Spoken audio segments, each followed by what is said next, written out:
now. Please leave your name and number. I will get back to you when I can. Mike, just please call me back, all right? I'm sorry. Okay, I'm sorry about everything. Just call me back.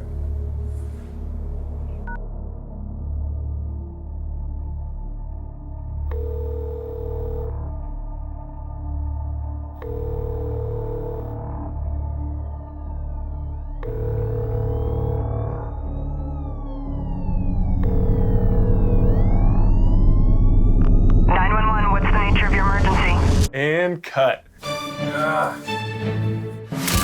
I'm Rob Grant, and I'm a filmmaker. Oh, my eye. And the guy in the tub, covered in fake blood, was at one time my best friend, Mike Kovac. You can bring in like a hose. What do you think? You got it all? Yep. And for the past 10 years, we've made horror movies you've probably never heard of.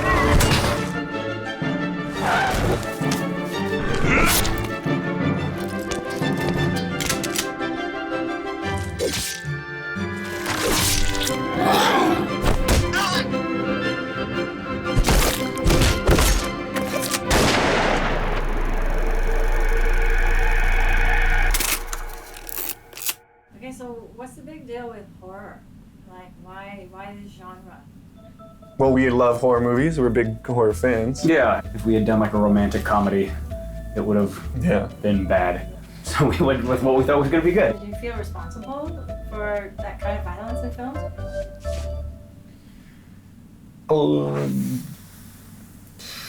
I personally don't think we have a responsibility. And that was my opinion, until we got this fan video by email.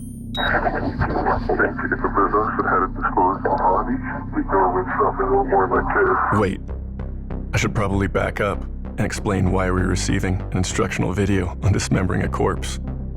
Or better yet, why Mike won't return my calls, and why I'm apologizing to him in the first place. This is a story of our attempt to make a documentary about movie violence that went very, very wrong. It all started in Vancouver, Canada, where I was born, and grew up always carrying a video camera, desperate to make movies. Mike was born and raised in Calgary. We met while I was visiting family. We bonded over movies, over telling stories, over performing. Through the years, we kept in touch, graduated high school, and in 2005, Mike moved to Vancouver. We shot our first feature film yesterday, that summer. It was a low-budget zombie movie made by a bunch of inexperienced kids, and it showed. And while we got some great festival exposure, the momentum eventually fizzled out. So, still searching for our big break, we decided to jump right into our second film, a horror comedy titled Mon Ami, a cross between Fargo and Dumb and Dumber. It's about two friends slowly growing apart who work at a hardware store. They decide to kidnap their boss's daughter and hold her for ransom. But they accidentally kill her and decide to dismember her corpse with tools they bought from their own store.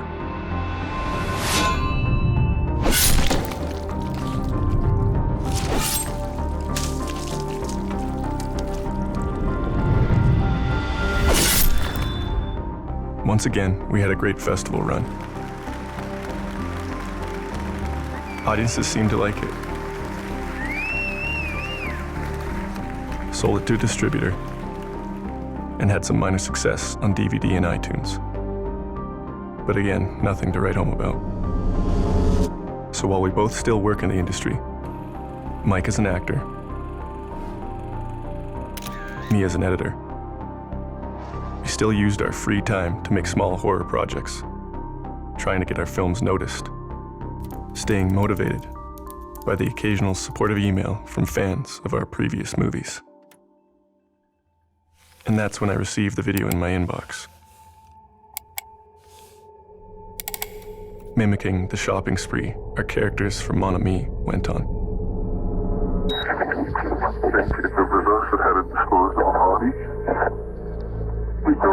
help me a little more in my case. Those blades on me are really meant to chop me for anything, so we can get all the bones, tendons, and everything into really small pieces.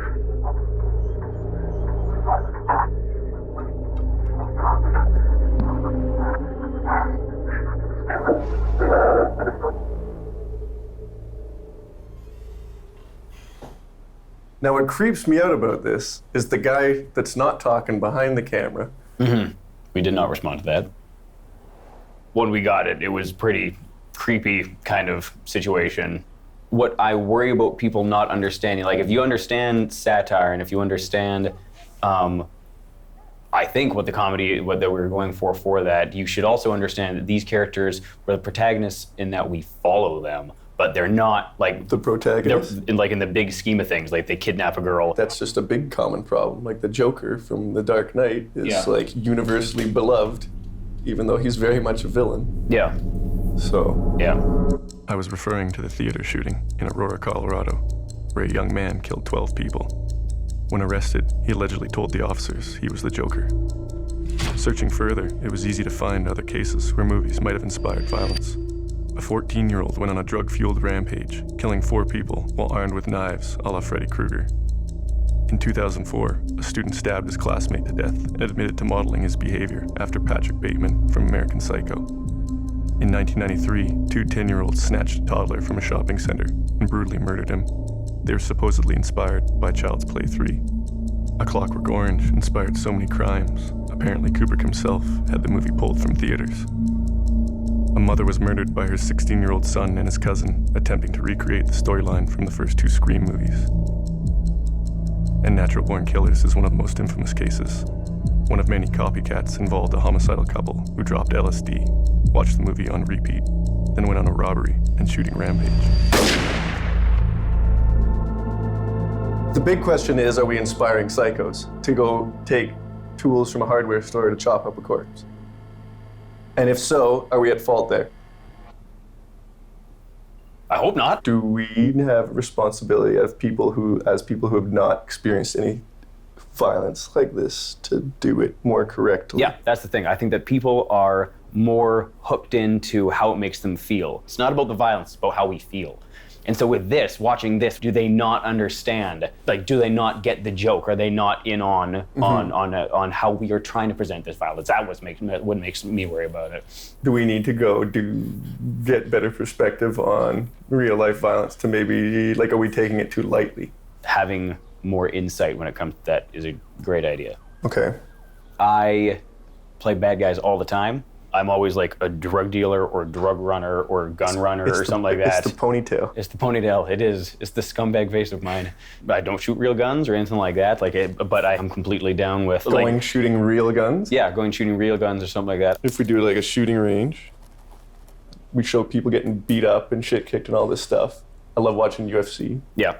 I have no experience in real life fights. Maybe we can go to a dojo and talk with like our buddy Sean about... Yeah, get a little bit more like visceral feeling about what you're doing. Okay. Have you seen a corpse before? Yep. Really? Yep. Funeral? Yep. Okay. What I don't want to see is like gross shit though. I don't want to handle that. And I don't know if that's hypocritical of me or not, to not want to see like the really like nasty shit. I don't think it's a matter of hypocrisy when it comes to that. That's the thing. Do I have an obligation to put myself through that shit if we're putting gross stuff on? I think it depends on what we're showing. Movies are such a consensual, with the exception of like Blair Witch and stuff like that tried to sell themselves as real. Like if you're feeling hypocritical about, if you want to be informed then great, let's do that. Because that, again, I find super interesting. Yeah, me too. There he is. Sweet. Hey, buddy. Hey, how's it going, buddy? Not bad. It's good to see you. Good to see you too. This is Sarah. Hello. I got a mic pack for you. Oh, thanks, man. So we know Scott, Mr. Wallace, from all of our other movies that we made. Played the co-lead in Mon Ami, Callum. The handsome lead, I think, is what most people. Yeah. That is. And he's here to show us a thing or two about shooting real guns instead of all these phony plastic ones that we've used in all our movies. Yeah. I guess we should ask you what your thoughts on violence in movies is. Yeah, I would say that probably I'm for it typically, just because, movies are like essentially like a fantasy. There are extreme situations that the majority of people don't find themselves in, but are still like intrigued by. That's kind of a way of, you know, getting to like brush the surface of, I don't know, extreme violence, or even, you know, like any kind of violence, because violence can be like amusing also. Slapstick comedy is based like the majority of it is based Are you talking in about violence. like Three Stooges? Yeah.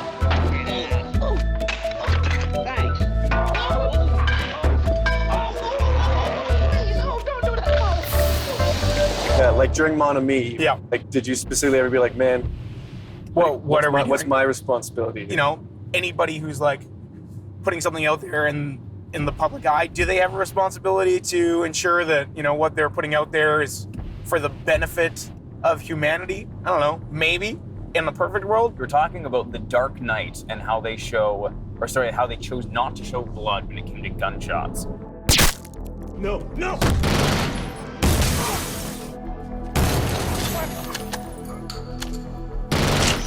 And this is a common problem, with studios trying to grab the largest possible audience.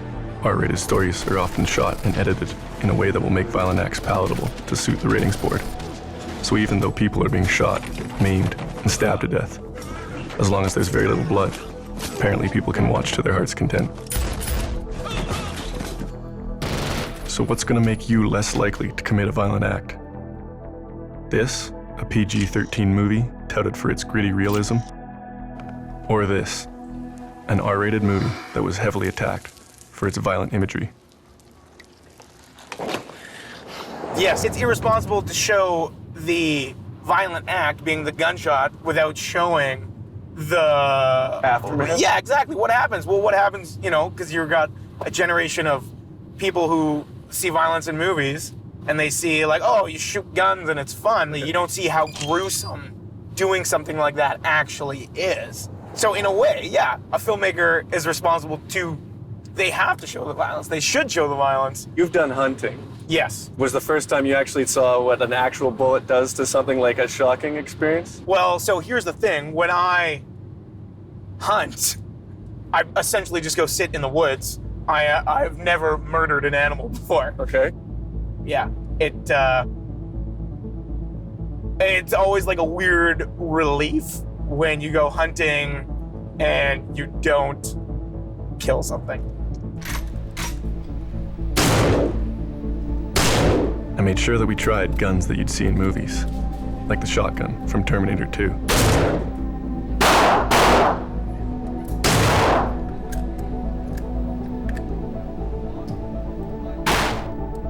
A pump action that movie SWAT always seemed to have. No, you're good right now. You're good to go. An AK-47, the henchman's weapon of choice. And of course, the Desert Eagle, everyone's favorite, obnoxiously oversized handgun.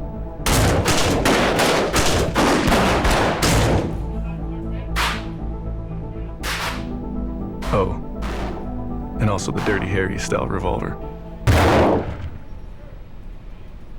Coming from shooting movies on set and then shooting that Desert Eagle or that gigantic hand cannon, where in movies the people are shooting it like willy-nilly, like with no recoil. If you tried to shoot either of those in real life, you'd probably get like 2 shots before your wrist was like, fuck. Exactly, yeah. That's the biggest handgun made, like the largest caliber, like most powerful handgun in existence. And I was like, in what world situation would this gun be used for? And he's just like, for fun. Isn't it Nicolas Cage's character in Face Off that has 2 Desert Eagles? And he double guns them, and I'm like, how? How would you ever do that? John Woo, man. Yeah, is there a responsibility to show how like ridiculous those guns would be in a real life situation, or no? It'd be like the same as a responsibility to show realistic use of a car. Yeah, like I think that there would be montages between everything to show like, and this is him learning to be an accountant over the course of like 4 years. Like, what do you think you learned from now shooting real guns? I do feel even stronger now the difference between reality and fantasy, having done that. I've never been in a fight, in a real fight, so we're gonna go to the dojo and get in I am gonna go to the dojo and get in a proper fight. And how do you think you're gonna do? I mean, I did karate when I was like 6. Whoa, right there then. Yeah. All right, Joe. So what are we doing today? You want me to kick your ass? I don't particularly want to do it, but It's for it's for science. anything for a friend. Have you been in a street fight before? Yes? And what's the biggest takeaway, the difference between movie fights and real fights, would you say? From what I've seen, real fights don't last very long. The fight started, and just out of nowhere, this guy swung fire poker at me and hit me right in the gut. Yeah, so he swung it like a baseball bat, and I guess the sideways spike hit me right in the gut. And I didn't think anything of it. I was just like, why'd you do that? And then continued on, but then I realized, like, my shirt's ripped. Like, what the heck? I lift up my shirt and my undershirt's ripped and it's like bloody. I lifted up my undershirt and there's like guts coming out. And I was like, uh-oh. So that's the incision. This is the actual scar. Oh, the sideways one? Yeah. Right there. It felt like I got winded, but like lower. I think that's another like difference between movies and violence. Like I think that if that was like a movie, it would have been just like bam, and like you just kind of fall down. Like you see it so often with like especially sword work and things like that. Just like cut. Well, let's introduce you, Sean. So what got you into martial arts? Honestly, the Karate Kid. I saw that, I was super amped, and I knew there's something I want to learn. Well, yeah, we're kind of here to get a better sense, at least for me anyway. I've never been in a real fight. Have you been in a fight? Like not outside of competition? Honestly, no. Seeing like real street fights and people getting hurt in real life was pretty traumatizing. Like watching someone get punched and the sound in real life too, of someone getting punched. Yeah. It's a weird sound. It's not like a movie sound. Pretty hard to get scared by movies nowadays, right? After we've seen so much. That's the argument, is like violent video games, violent TV shows desensitize you to real life stuff, but I don't think that's the case. Well, that's the thing, is like, that's the question, is like, what do you think? Do we think we have an obligation of putting this like really graphic stuff on screen? It's not your job. Your job is to make something entertaining. Yeah. It doesn't translate to real life, at least to me, in my experience. Because from watching, I don't have a problem watching movies, violent movies or anything like that. It's all entertainment to me. If I saw that in real life, I'd be mortified. 50%. 50%? Okay. Good stuff. And here we go. 1, 2, 3, go.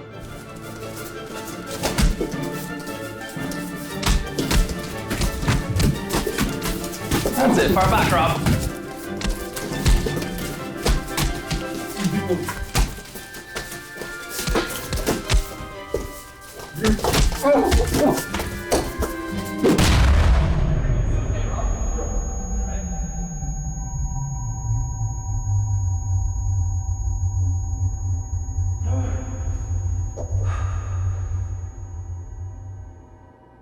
The punch, as soon as something's coming near my face, I'd like clam right up. Yeah. And that's so the opposite of what you see in movies. Like, as soon as one hits you, I was like completely discombobulated, and then it's like, I want to reset, but he just kept fucking pounding on me. And I'm like, This was in a situation where we were like agreeing on things. Yeah. Like you had somebody going 1, 2, 3, go. I obviously don't know anything about real life violence. Well, My hand actually hurt. From punching my head? That's good. and actually, yeah, if we think about that, Think about how my head feels then. that was cumulatively 60 seconds of fighting. That was 10, 10, 10, and 30. But like something like Ong Bak, which is a 17-minute long fight. Right. Yeah. Yeah. What did we learn? Getting punched sucked? I don't know. So in terms of informing you as a filmmaker going forward, how did that experience, would you change things? I don't feel like it was a violent enough experience to actually have any more insight into the types of movies we make.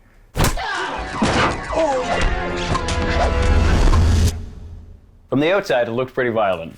But what I mean is, The consequences are a sore elbow and a bruised ego. Yeah. The thing that I was wishing to get from my experience was some sense of the consequences they're in, because shooting at targets is one thing. The only thing I can think of is going to like speak to criminals, and the only person that we know that has interactions with people like that is That's a pretty good is our criminal defense buddy. And if he's got some of that, then great. You want to do me a huge favor? Yeah. Draw me a bath. That's not gonna happen. Yo. Yo, Rob? Yeah. What's up, man? How's it going? Plugging away? Nice. You're in jail, are you? No, not yet. The general question is, what's it like dealing with like violent offenders and stuff? Has it changed your perspective on anything? It sort of really hit home that a lot of this stuff is real. There's one sort of incident that kind of stuck with me where someone came off as sort of presented well, obviously intelligent, but just something sort of irked me about him. And after he left my office, I sort of did a bit of research, and I realized that he had committed and served time for sort of a very, very heinous offense, essentially a sexual assault and a murder. You don't really associate those types of crimes with people that are standing next to you in the lineup at the coffee shop. Sort of a result of the media and sort of and things like that sort of paint these people as these heinous monsters that you're never really going to come across, and if you do, they're the type of person that you can identify immediately. Do you know that guy's contact info, and can we reach out to him? No, I don't think I don't have his contact info, and I certainly wouldn't be giving it to you. My buddy Randy, he worked on set a little while ago, and there was this guy there that they brought on as a consultant that gave Randy that kind of vibe. Hello? Hey, buddy. Hey, how you doing, dude? Sorry, can you tell Rob the same story that you told me? Okay, well, I was on set for this movie that was involving, like, organized crime. It was kind of the base behind it. And we had a consultant on set. Normally I'm not freaked out, but this guy was freaky, just presence-wise. And, well, we just shot a scene where a guy had been killed. And he nonchalantly walked over to the director and implied that that's not exactly how the body would have felt. He was worried about that's when a body falls, that's not how it would have fallen. He had that presence of just like a creep, you know what I mean? And The reality is, it sounds like this guy has seen someone get killed. By the sounds of things, and that's weirdly enough kind of what we're going, or sorry, not that experience of seeing somebody, but like the realism behind it kind of thing. Do you have like a call sheet or anything like that, or like can check with, because it's wrapped now, isn't it? let me just add you. I'm pretty sure I do have his number on the call sheet. Okay, if you could find that, that would be stellar. Yeah, no problem, man. I'll look and see what I can do, but I'll just give you a call back here. Is that cool? Yeah, that's cool. Okay, cool, man. I'll call you back. Best we can ask for. Yeah. What's the closest you've gotten to like criminal underworld? When growing up, my mom would work nights, and so there was like a half-hour to 45-minute period in between my mom coming home and my dad leaving that we would be alone. Dave and I were in the same room, sleeping in our two beds, and we hear these footsteps running down the back alley. And then we heard a woman scream out, "Oh God, no, please don't let him kill me, no." And then what had to have been a shotgun. And then we didn't hear anything. And again, I was like, did I just imagine that? And I bolted upright in bed and I looked over at my brother, and he was wide-eyed too and looking over at me, and we both definitely heard that.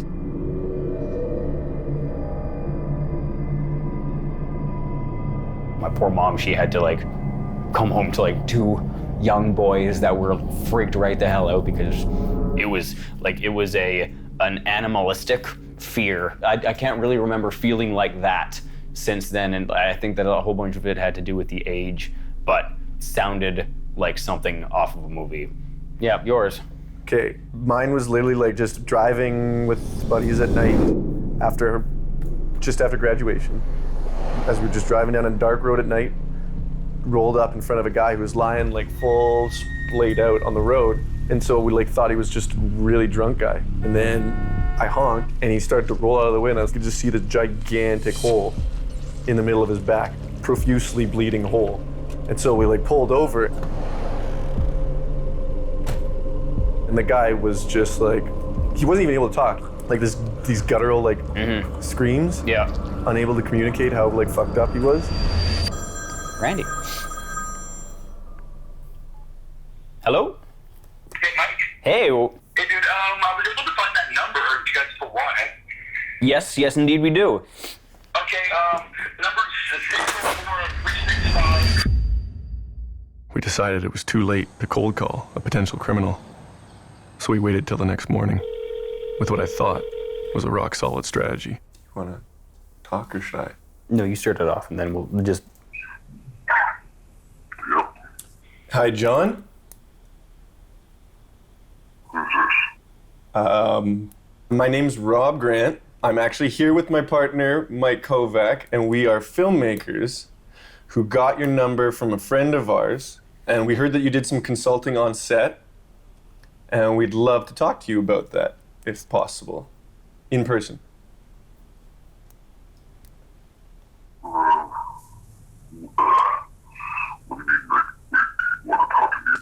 Well, we're, hi John, this is Mike. We are doing a documentary right now that is looking at violence in film, and seeing as you did the consulting work on the other project, we thought that you'd be a good fit to interview about that and the connection between the two of them.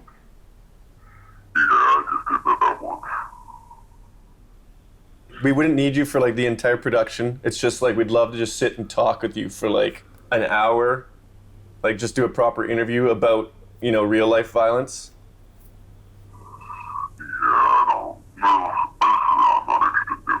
We'd be willing to offer you, I don't know, what, a day rate or something, like some money. I think we could do like $300. Literally all we want to do is just meet up with you and just sit and kind of talk about like any possible experience you have with like real world like violence and stuff like that, instead of like for example, me and Mike make these horror movies and stuff, and we put all this violent stuff on camera, but we don't actually have any. We've made like a zombie movie called Yesterday. We made this like buddy kidnap movie called Mon Ami. I don't know, you might have found them on iTunes or something.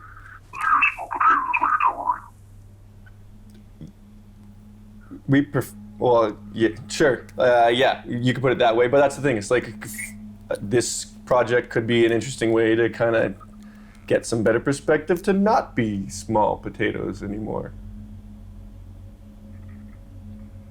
See what my stories, done what the life I've lived, the things I've seen. Yeah, I'll get some money for that. After a lengthy negotiation, I was able to convince John to meet us.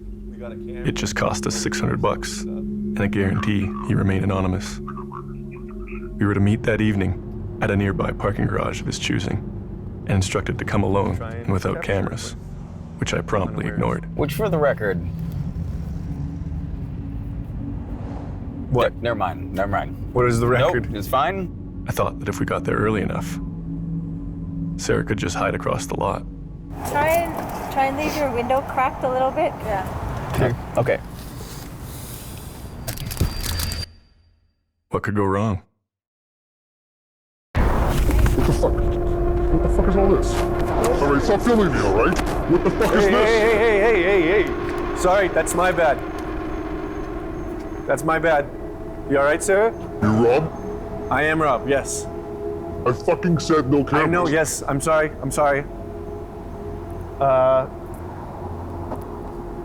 You got my money? We were busted. Yeah, I have your money. Sorry, man. We literally, you know, it's a lot of money to not have any sort of reference for our documentary. You know what I mean? I can't have my face on film, alright? We'll fully blur you out. Like we already talked about blurring your voice out, like 100%, I swear. That's the money? Yeah, we got it. Fuck.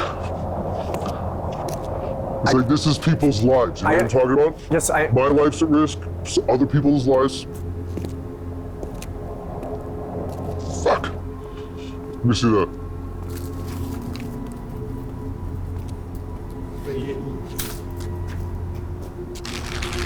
Get in the car.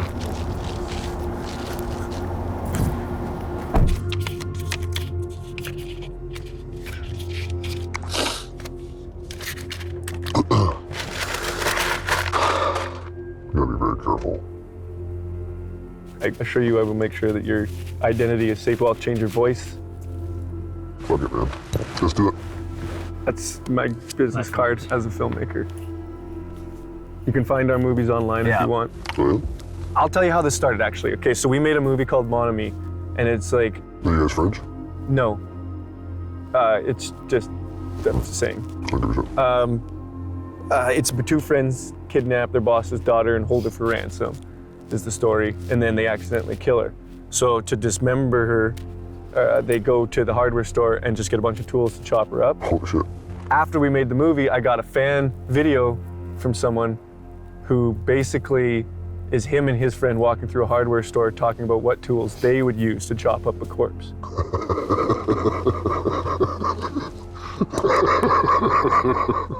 That's funny.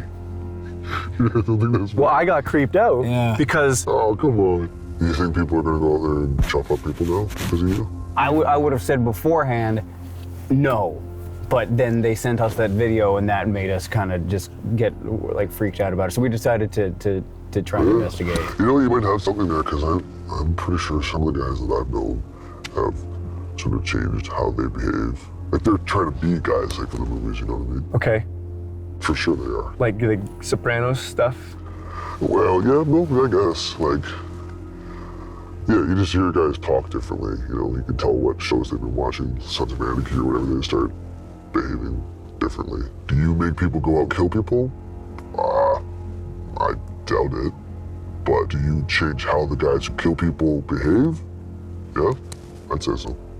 How does the real violence compare with the fake violence that you've seen on film? If you've seen it. You think I haven't? Wouldn't that be wasting money if I hadn't? I don't know what I can tell you that can help your movie. I can talk about stuff, I suppose, but like I gotta be careful. And we don't want you to have to like compromise yourself in any way for it. Just stuck in won't. Yeah. We don't need. We're not looking for specifics or anything like that. But can you give us like an example?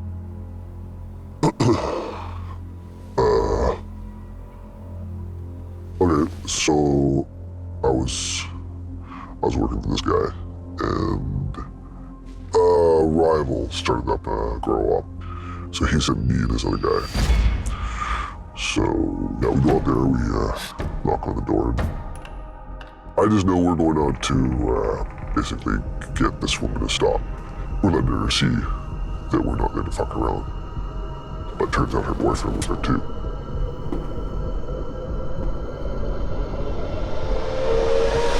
So we get him on their knees and he pulled out the gun and there we go.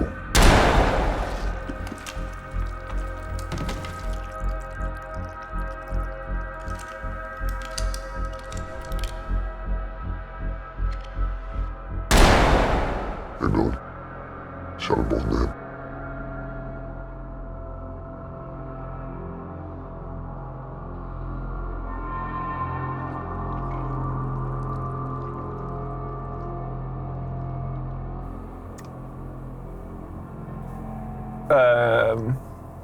How did that make you feel compared to what you see in movies? And like a movie, it's all like a big fucking deal, right?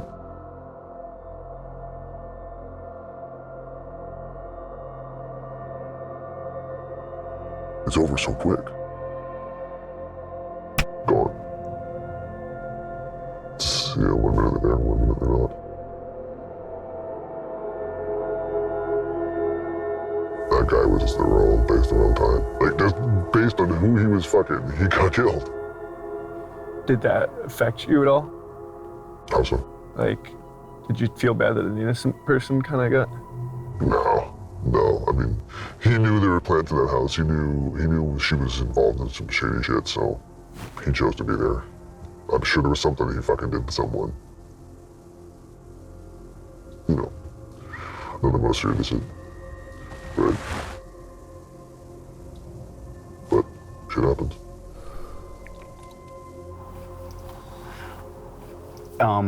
On the other side of things then, has there been situations that you did feel regretful about? Like you wish that it didn't go down exactly like that, or that it was different somehow? Well, I suppose it never goes exactly the way you want it to. I did some time, I got popped. Did 3 years stint for manslaughter, and that situation, not because I got pinched, but that situation, I would rather would have gone differently. We were going to collect money from a guy, but he wasn't there.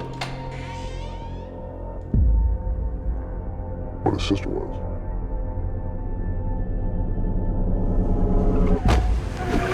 We took her for a ride, started trying to scare her, call her brother on the phone, let him know we had her. And he didn't answer.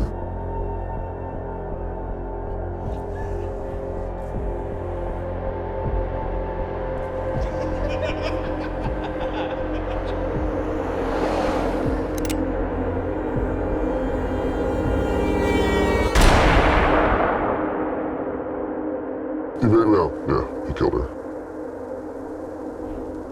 Yeah. That was, I wasn't expecting that. Things went pretty south on that one. Cut! That's a wrap. Yeah. Sweet. Great work. Time. Nice. Good job.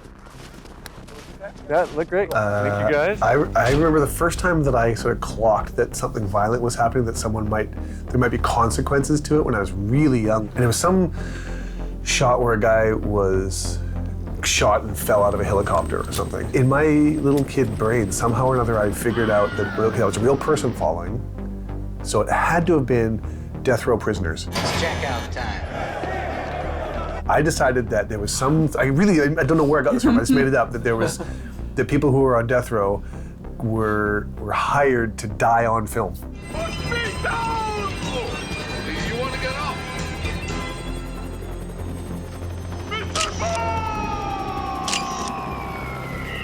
But really early on, I understood that there was real people doing those stunts and that there was no way they survived them.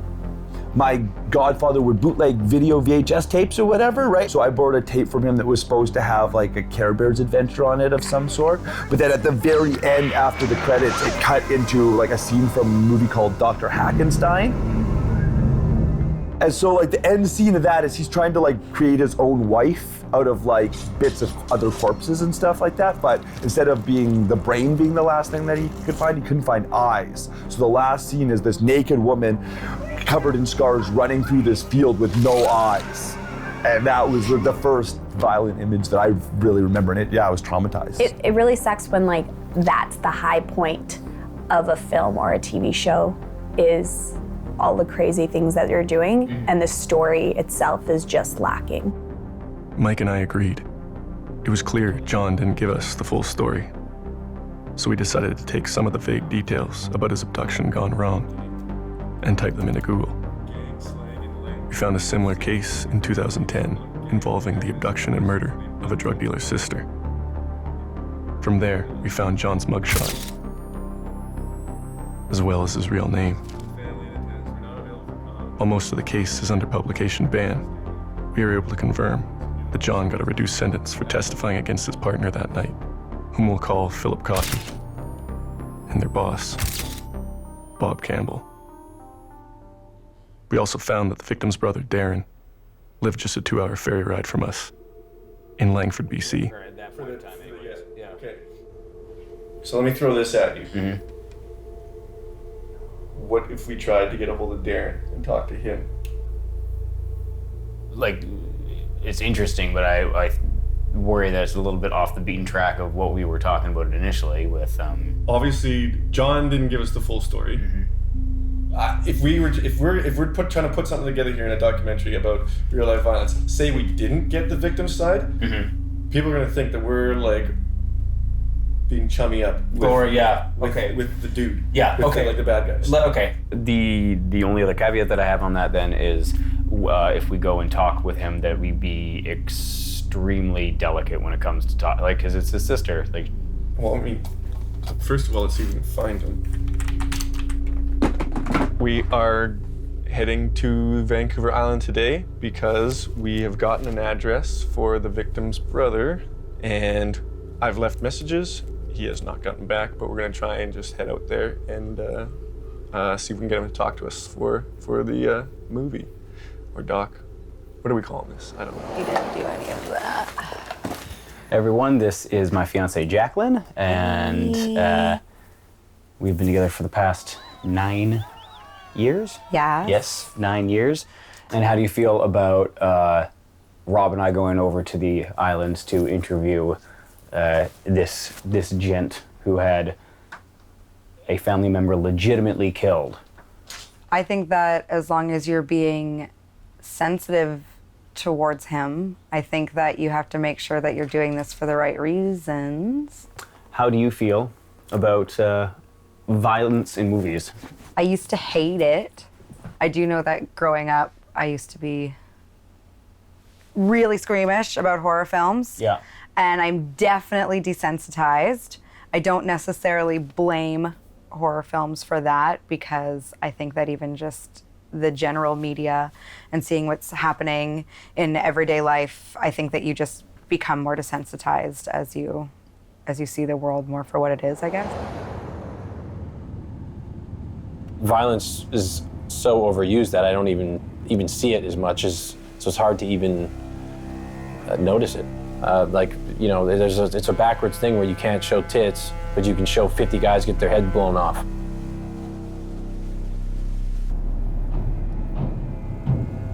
Our search led us to a small town off Vancouver Island. But with each passing block, you could see a visible change in the state of the houses. A far cry from the safe and well-kept suburbs I've always lived in. Even though you lived in like a lower rent area town, was your growing up ever non-affluent? No, I don't think, like, my parents took very good care of us. Yeah, like what I mean is, was your childhood privileged? Like, oh yeah, for sure. Yeah. Like, absolutely.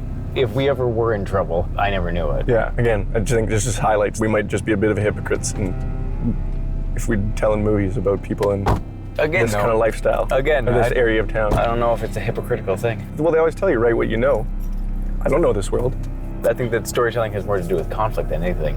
And when it comes to dealing with conflicts, you can talk about it, you can sing about it, you can dance about it, you can do all those different things, but eventually you're probably going to fight about it.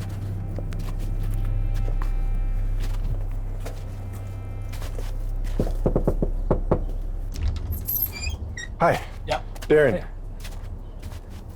So we're doing a documentary on violence depictions in film and television, and a filmmaker's responsibility when it comes to those. You're talking about my sister. Yes.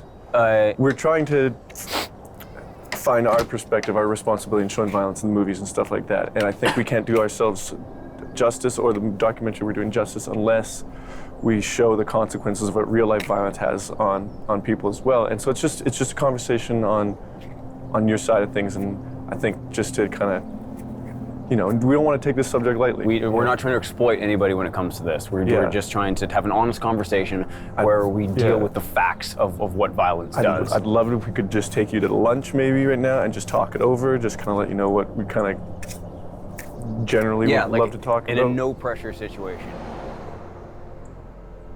Darren reluctantly agreed to join us for lunch, provided we pay for his time. While trying to remain friendly, you could tell he was guarded about the whole situation. But 4 pints later, he eventually softened and invited us back to his place to conduct a proper interview, as long as we stuck with questions related to movie violence and avoided mentioning his sister. especially what happened to her the night she died.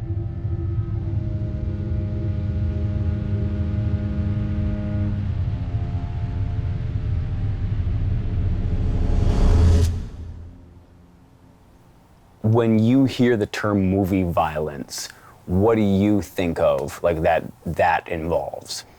Movie violence to me sounds like a catchphrase that people use to try and blame society's problems on something that it isn't. I've never thought before that, oh, because of this movie, somebody's gonna, start torturing people for hire. And do you have any ideas what might cause people to do that kind of stuff? Money.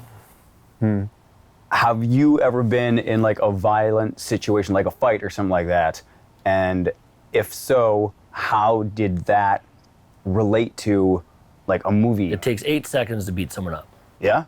If you're hitting the head with a rock, you're hitting the head with a rock. You get shot in a movie, you blow back 15 feet and land on your back and crawl around. You get shot, you're shot. Have you seen someone get shot before? If you don't mind me asking. I mind you asking. Okay. We just want to let you know that anything that you don't feel comfortable like with talking about, we're not expecting you to at all. We're putting humans above footage here, and we're just, but in there we're trying to educate ourselves. One of the things that hasn't been touched upon is the emotional consequences as well to something really, really violent happening. And you don't have to get into specifics at all or anything like that, but what is the difference for you between a film version of somebody going through some big time physical violence and like a real Well, life there's version? no aftermath. Like those are real people at home that guy's not coming home to. Anytime someone dies, it's next scene, next scene. Yeah.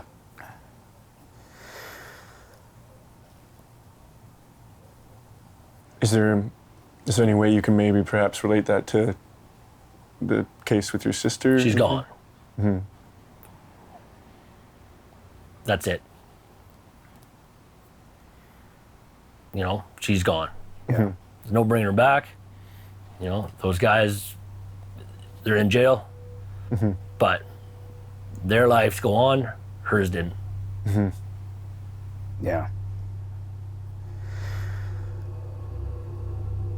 How did you feel about that with all of that? If I could get my hands on them, they'd be dead. Every one of them. Every one of them. They're away for 20 years. I know where I'll be in 20 years.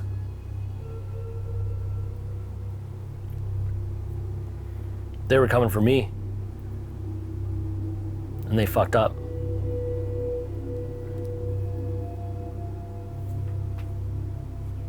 Like, what was your first reaction? I'm just trying to, basically what I'm just trying to do is just, maybe I'm trying to get you to just kind of walk me through. Well, I wasn't buying get well soon cards, was I? No, and I'm not meaning to belittle or trivialize it. It's just, would you feel comfortable with maybe us just walking us through? Are you gonna spit out what you came here to say? I think we'd be doing ourselves a disservice to this documentary if we didn't try to ask you about what it was like. Well, what do you think it's like? I imagine it's not. Someone in your family's gone. Gone. And there's nothing you could have done. Yeah. I just have to go to the washroom real quick. I'd just keep going, and then I'll just. We can wait. We'll take a break.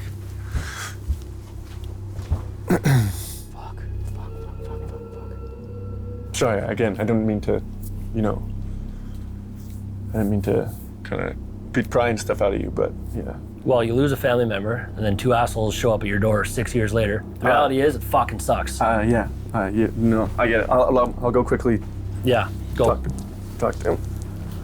I want to try and get him to run us through the whole thing, though. Why? Like through the crime, because that's part of it. Like, seriously. This is the important part. This is the fun. Not fun. Fun's the wrong way. I'm sorry, this is fun for you? No. This is fun for you? No. You're having a good time right now? That's not what I was saying. You're having a, get the fuck out of here. That's not what I was saying. Get the fuck out of here. Get out of here right now. Get the fuck out of here. Now! Sorry. Get out! What are we focusing on with this movie?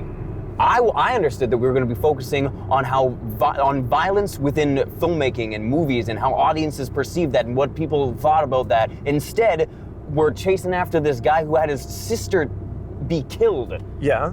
Well, and how does that serve us? Real world, and find out real violence. You keep on and stuff. saying the whole sheltered lives thing and stuff like that, and I'm telling you that it is a more interesting story for us to be investigating how what people think about this violence and things like that. And I don't like that. It's not about us. It shouldn't be about us. We do ask that. But that's the thing is, there's no easy answer to that. So we're trying to just dig further into real life violence and how it affects people. At what point? I just saw how it affected Darren. So no one's ever supposed to ask him about his sister again, ever. No, he's just never supposed to talk about his sister. That's not. We're not like trusted family members that are actually like going to be trying to help him or anything like that. He agreed to talk to us. All that you were trying to do was agreed to talk to us. Yeah, I know that he agreed to talk to us, and we made him trust us, and then we fucked with that trust. And I'm not cool with that, Rob. I didn't kill his sister, so I don't know why you're getting fucking pissed off at me.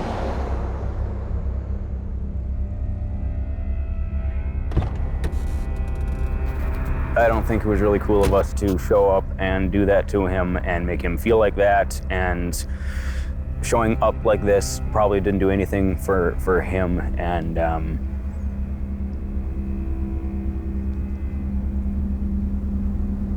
it's a film. It's a film.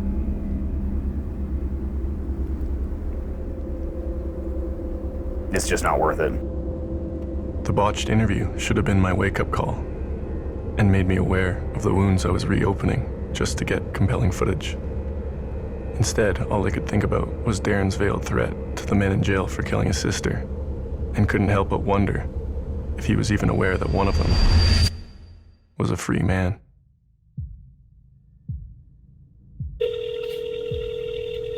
Which is why I decided to reach out to John again, leading to my biggest mistake yet. Hey, John?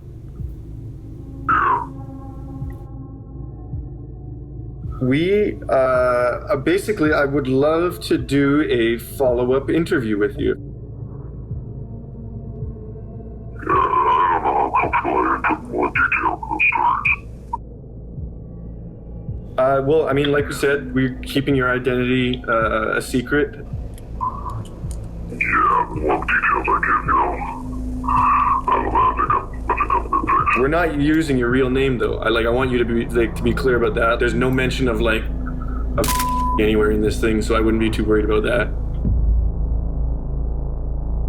What did you say? This is not something you want to get involved in. Believe me. I think you should take what you got and be glad for that.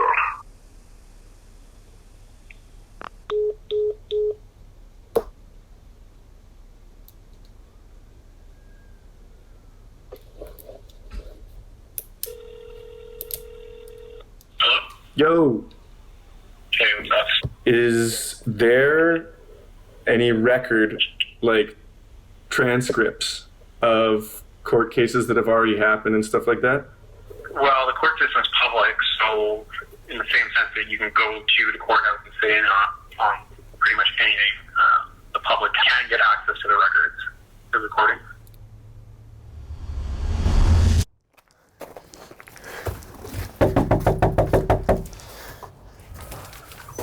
Yo.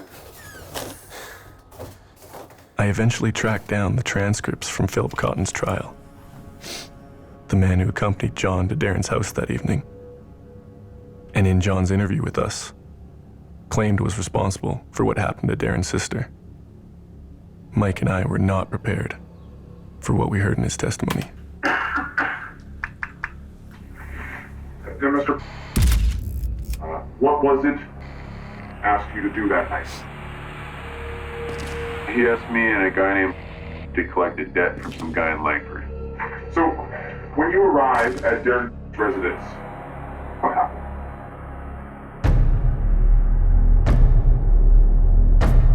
And we showed up and knocked on the door, but his sister answered. You're referring to the person you came to know as... Correct. I asked if Darren was home, and she said he was out, didn't know when he'd be back. Then what happened? Then enter.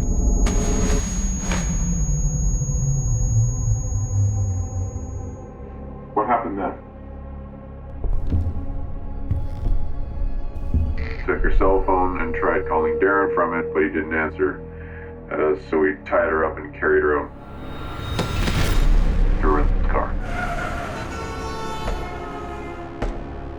Was this your idea? That was. But you went along with that. I had to. That's how it works. Then where did you go? Drove back to his place while I tried to get a hold of Darren from her phone, but he still wasn't answering. So we chained her up in the basement until we could get a hold of him. Was that your idea? It wasn't anyone's idea. It just was understood we'd hold on to her until we heard from her brother and got her money. How long did you stay there? Spent an hour or two trying to call Darren on her cell phone to get him to come sort all this out, but never got a response. What was Mr. doing at this time?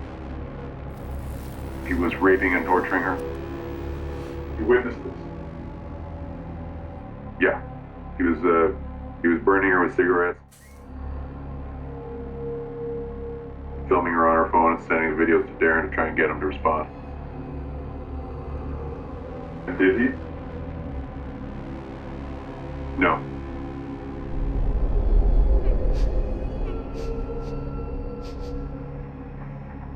What happened next, Mr. I called and told him what was happening. And how did Mr. react? He was pissed that we took the sister, doing stuff to her, and said to me we fucked up and needed to get rid of her. Can you explain what you understand get rid of her to mean?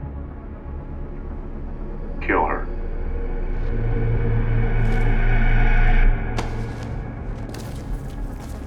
We brought her out to some woods off the highway. I wanted to just take her out right away, but we got kind of nuts. We didn't have a shovel, so we got her to dig her own grave with her hands.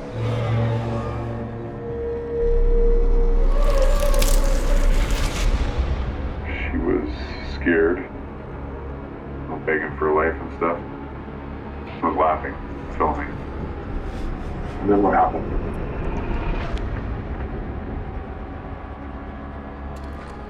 Put his gun to the back of her head and shot her. And did she die? No. The bullet took off half her face, but she was still lying there, moaning, still breathing. So I told him to shoot her again, but the gun jammed.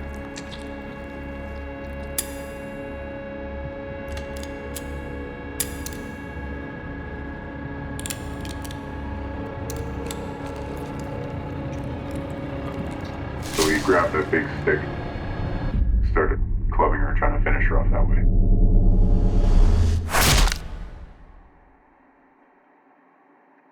Did you believe that she was deceased at this point, Mr.? No, the stick just bashed in her face, kind of caved it in. I wanted to strangle her and put her out of her misery, but he stopped me. Why did he stop you? I don't know. He wanted me to kick dirt on her. So what did you do? What I was told. Started burying her alive, otherwise I was worried I'd end up in the hole next door.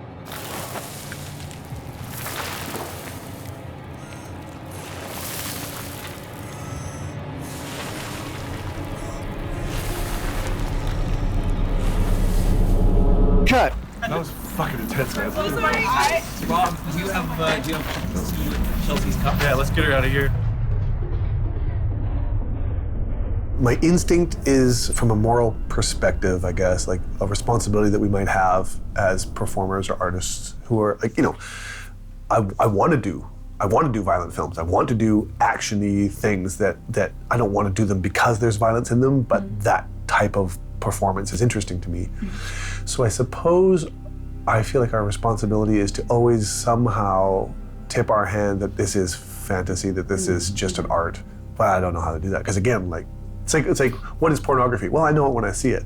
Like, what is violence? I know it when I see it. So I would say my personal responsibility, or Rob's, or anyone who's in this business, would be somehow to always tip our hand to sort of say, this isn't real, and that we are somehow still friends when the camera stops rolling or what have you. I don't know, beyond that, it's so subjective to every person. I mean, you don't have any responsibility.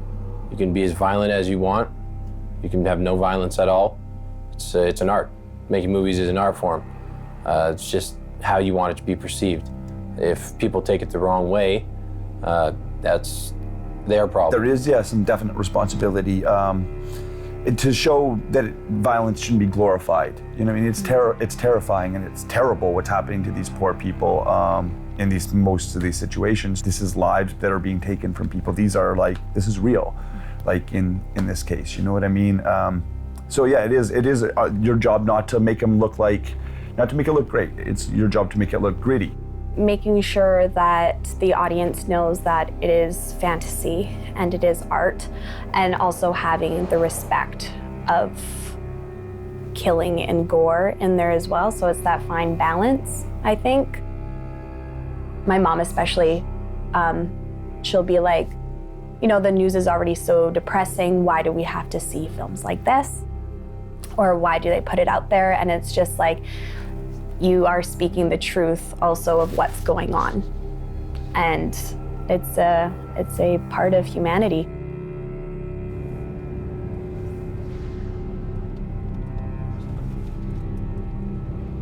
Learning the full details of what happened to Darren's sister and the brutal acts John committed, we agreed to take a break from the project while we tried to figure out just what the hell it was we got ourselves into.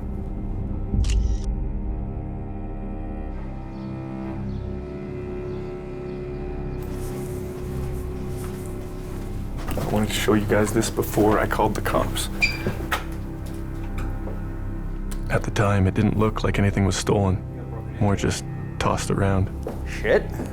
I think it... as if to send me a message. I finally told Mike and Sarah about my second conversation with John, just to make sure I wasn't being paranoid. I think you should take what you got and be glad with that.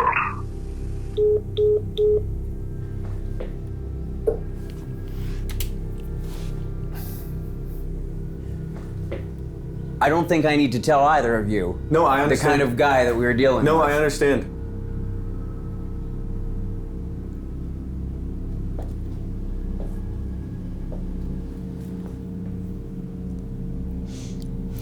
Hi, I'd like to report a break-in, please. Yeah. Hi, I'm Mike. Mike? Yes. Yeah. I think it's important to let you know what we've been filming recently. We were recently interviewing a convicted killer.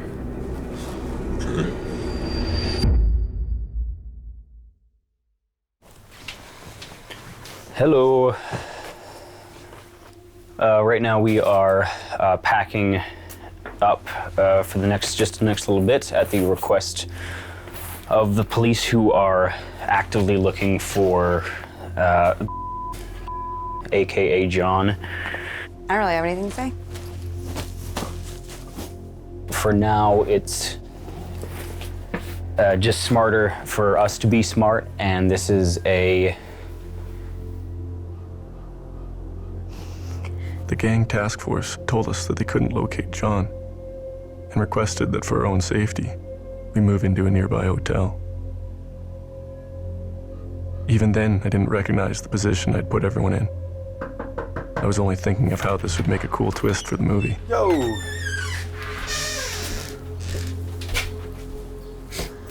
I guess he's not very happy. Listen, just give Jacqueline some space, okay? Because of this? Jacqueline? Yeah? I'm sorry.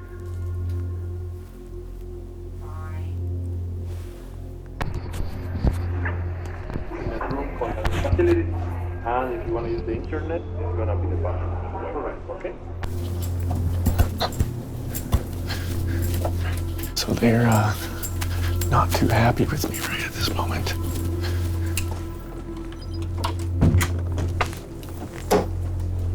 Why does it already smell like shit in here? Hey, neighbor. Yay, it's a connecting room. Sarah, for the record, I am so sorry about all of this. So, I'm glad there's another woman here. bring some common sense to this whole thing. Police instructed us to stay inside the hotel at all times. That if we saw anything suspicious, to notify them immediately. When asked how long we might be stuck there, they just said, until they found John.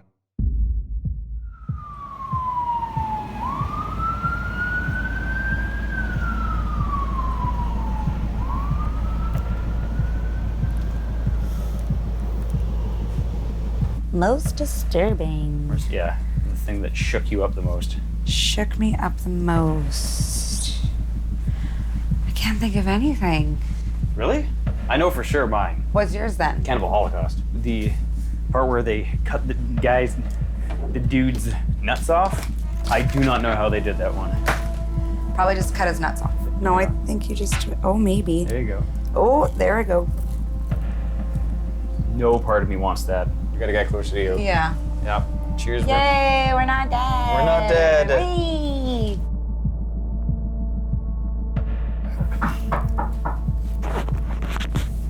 Hello. Did you order pizza?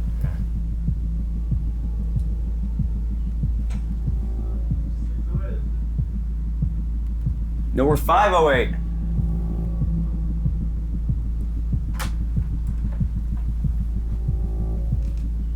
Oh, hey. Yeah, 608's upstairs, man. That's legit not, a pizza guy.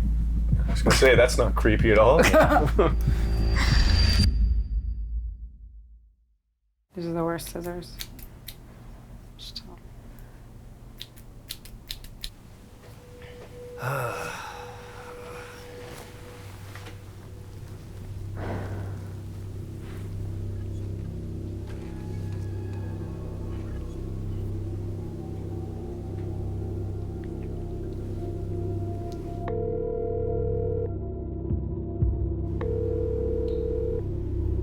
Hey, Mom. I'm doing well, thank you. I'm doing good. We're just trying to keep our heads above water on the financial side of things right now, unfortunately. And that's due to nobody making bad decisions or anything like that. Or it's just been, like I said, some unexpected expenses that we didn't really count on. And so now we're trying to, and so we're both looking at kind of going into, I don't know, right now we're kind of looking at borrowing some money, and I don't want you to feel any pressure on this whatsoever. Like, okay, well, I love you, and I will talk with you soon.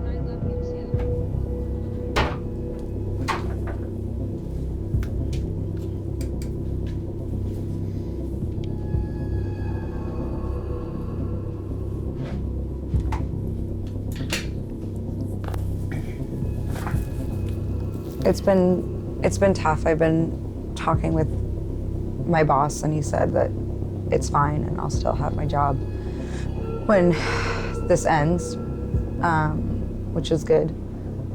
But like, we haven't been able to go out for any auditions, either of us, anything like that. And I don't know. I can't really lie to my mom, and I haven't really been lying to her so much, but she's just on my case about the wedding stuff, and I want to be doing it too. I don't want to be in here. I'm supposed to be planning the rest of our life together, and this is what I'm doing, and there's only so much I can do here and from a computer.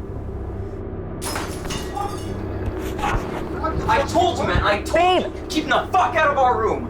Keep them out of our room. One thing, okay? Hey. Listen to me. For once, listen to me. Babe.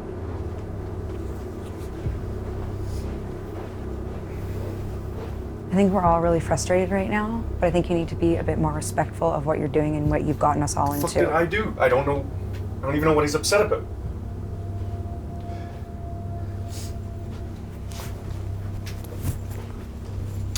You guys aren't the only ones fucking miserable in here, you know?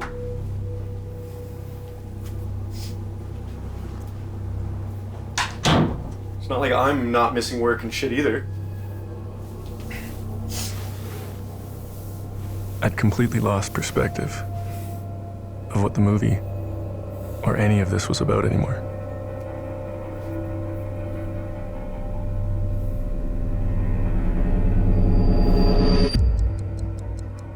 For the last 3 days, we didn't even speak to each other, avoiding another blow-up. Until finally, some news came.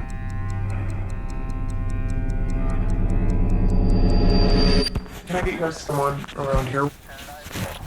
Okay, so we just want to let you know that we've been surveillancing house for the past month, and it looks like he got spooked and still under there.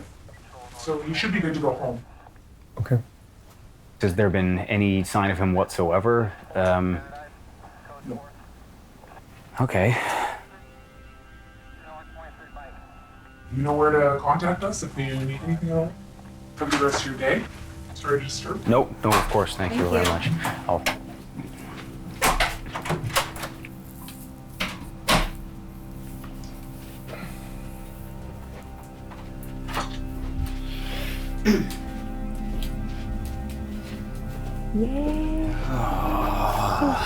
If we agree that there is a responsibility on a director who's doing violent films, isn't there also then a responsibility on the other end of like romantic comedies? I think that romantic comedies cause as much mental distress as a violent film ever would. How many people sort of go through their lives wondering where their manic pixie dream girl is, or where this perfect knight in shining armor, or what have you. Like, we set up, movies are always going to take a person who's mentally unstable and take them to a place that we didn't intend. We can't ever know where that's going to go. And in my own personal life, I've probably had more anguish based on romantic comedies than ever violence. Because in real life, I don't ever encounter violent situations, or if I do, I know to get away from them. But for decades, romantic comedies made me actually feel in my gut, like, why can't I have this feeling that I get when I watch these films? And then I finally realized, well, they're fantasy.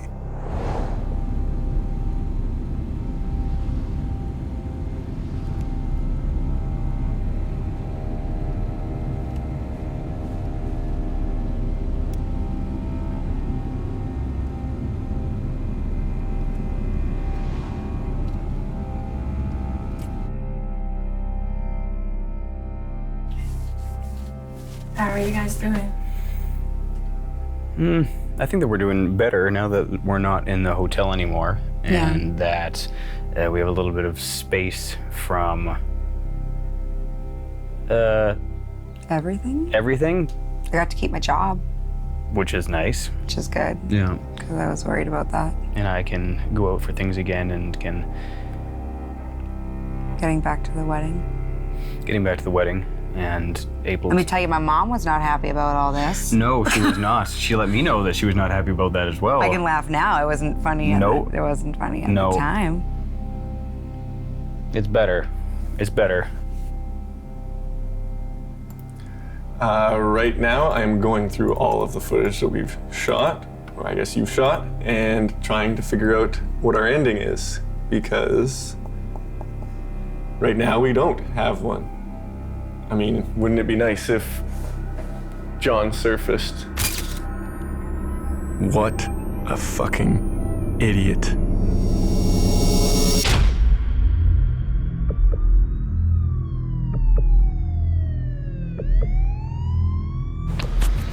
Two weeks later was the first time I spoke to Mike, when we were both brought into the police station.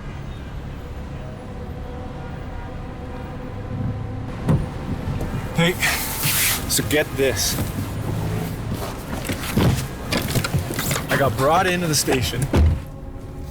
I don't know what the heck this is over or about. I thought it's maybe because they found John. Instead, they asked me, why would my business card and a post-it note with the name written on it be on a corpse that they just found in the woods? So,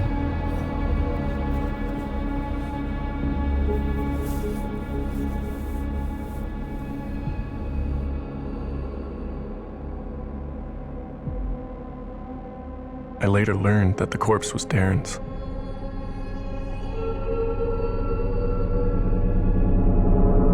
The police concluded he was the one who broke into my apartment, not John. Darren wasn't trying to send me a message, but had found out about John and was looking for any info on his sister's killer.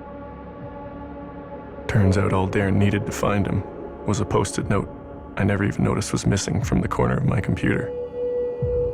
The police speculated that once Darren had John's real name and phone number, he tracked down his address and confronted him. They said a fight must have ensued, a fight that John won, and then dumped Darren's body in the nearby woods to buy himself some time to pack up and disappear.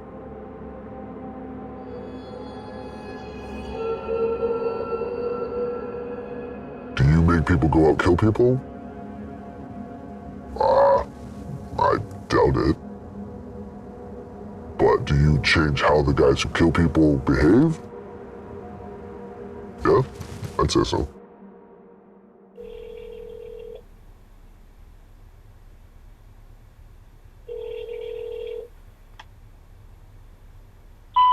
Mike, just please call me back, all right? I'm sorry.